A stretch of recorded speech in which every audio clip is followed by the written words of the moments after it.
That's a lot of triangles.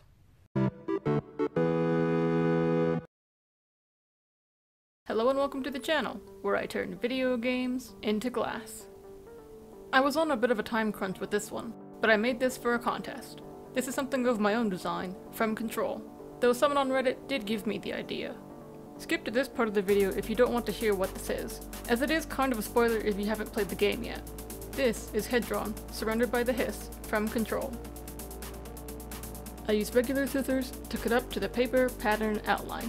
Then I use 3-bladed scissors to cut out the actual pieces.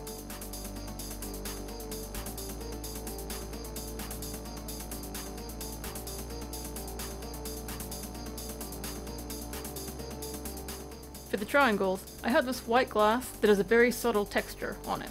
You can only see the subtle texture when I tilt the glass so it catches the light. In the game, the Hiss has this fluid look to it, which makes replicating it in glass form a bit tricky. Luckily, I found the perfect glass. This is not stained glass in the usual sense, but stained glass melted onto a mirror. The top part is glass, and the back is the mirror coating, which is why light can't pass through.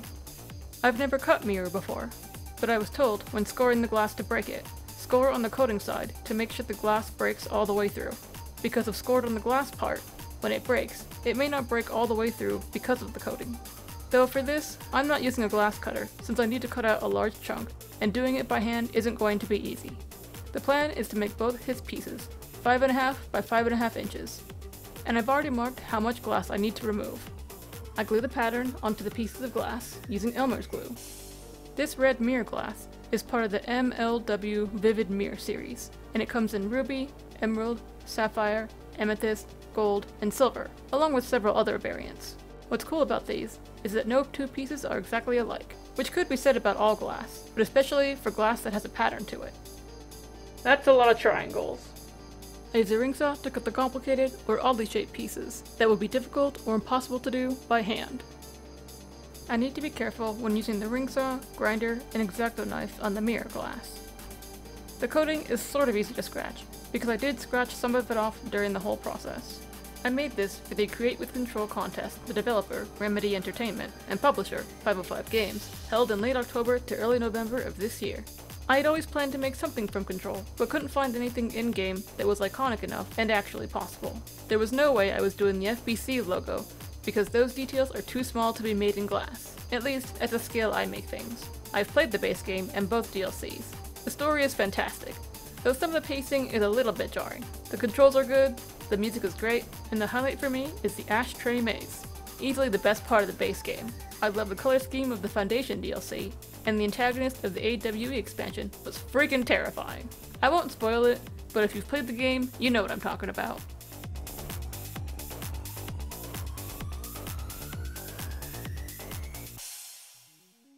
The grinder is used to smooth out the cuts and refine the shape.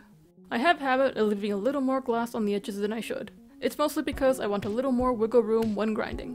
While it takes longer to grind, it is better than over-grinding.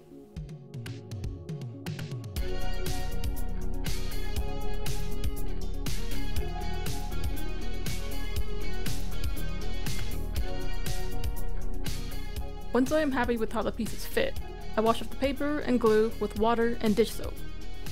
I ended up scratching the mirror coating near the edges. It's not too noticeable or bad. I can cover it up with wide enough foil, but I plan on using something different for the edges. Here's a cool effect. By tilting the glass, you can see the clear glass on top and the coating on the bottom. You can even see through the edge if I tilt it just right. Copper foil is wrapped around the glass and pressed down with burnishing tools to ensure a snug fit. For complicated or odd-shaped pieces, hand foiling is the best method. An X-Acto knife is used to cut the corners to fold the foil onto the edges, though I can sometimes get away with just folding the edges over. Before I foil complicated or odd shapes, I put small pieces of foil on each side to prevent the glass from showing if the foil splits. This is called saddling. Foil will split if a curve is too sharp and leave exposed glass. Though what counts as too sharp kind of depends. If I'm unsure if the foil will split, I saddle it anyway just to be on the safe side. An X-Acto knife is used to trim the saddled foil so it lines up with the regular foil. I scratched the mirror coating near where the red and white glass meet when I was lining up the saddled foil with the regular foil. Not sure how I can prevent this in the future if I make more of these. Now that everything is foiled, it's become pretty obvious that there are problems. The first of which is that I overground some of the white pieces, but I still managed to make it work and line them up as best I could. There are obvious gaps, but those could be filled with copper wire. The second larger problem is that the left Hiss glass doesn't line up with the right Hiss glass. It is just slightly off, but definitely noticeable, though it's a little difficult to tell here. I have no idea how this happened. I tried my best to grind as much as I could to get them to line up with each other, but they still don't line up, and I was hesitant to keep grinding because the top of the left Hiss glass was getting pretty thin. I use push pins to make sure the pieces won't move before I can tack them together. I use 60/40 tin lead solder to stick the pieces together, applying flux before I solder. The flux allows the solder to bond to the copper, otherwise the solder won't stick. Once all the pieces are tacked, I remove the push pins and continue soldering.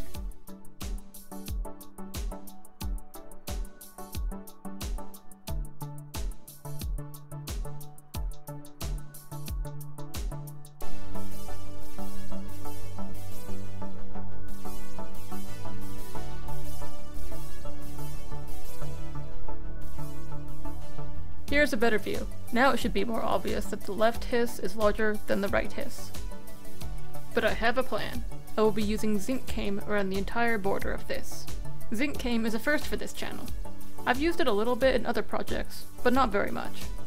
I wanted to start using cane to show another method of making stained glass, but haven't really gotten around to it yet. Zinc cane comes in 6-foot lengths and in a variety of widths and shapes. I bought 3/16 inch width cane. That way, I can cut the exact length I need. Except for one small issue.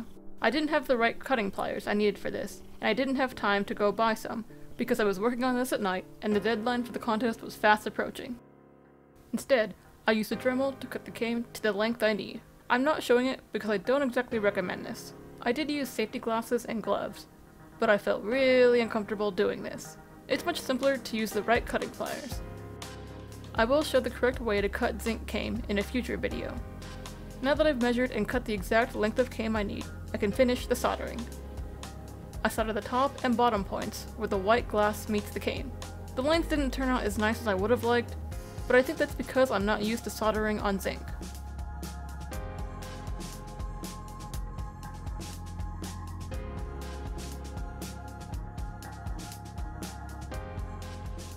I solder each corner where the cane meets, and attach hooks using larger gauge wire than I normally use. I bought some 16 gauge, which is larger and thicker than the 20 gauge wire. It being larger and thicker meant it was slightly more difficult to bend, and it held in heat for way longer. Slightly burned my fingers picking it up, thinking it had cooled off enough.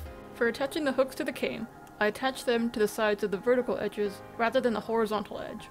I couldn't record me attaching the hooks because this thing ended up being 11 inches tall when stood on its side. The tripod I used couldn't go that high, but I will show this in a future video. Once everything cooled off, I can clean the entire project and patina it. Using patina on zinc does work, but there are debates on whether it's better to use patina made specifically for zinc, as opposed to specifically for lead. I don't have zinc patina, so lead will have to do. Before I patina though, I use steel wool to clean the zinc, and hopefully the patina will stick better. I think the general rule when using zinc cane is to always steel wool it, so the patina sticks better to it.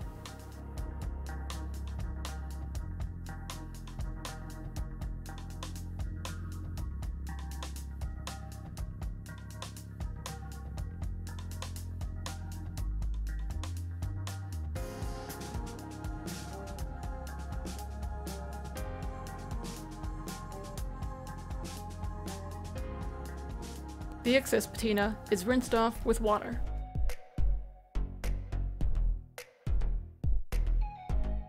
The final thing I do is apply wax to slow down the natural oxidation process. If you want to know more, I have a tutorial playlist where I explain each step in more detail. Though it doesn't cover anything regarding zinc or lead cane, as I haven't done it enough to make a tutorial on yet. I am extremely pleased with how this turned out. I think this is my new favorite video game thing I've made so far. The red mirror glass definitely is the star of this project.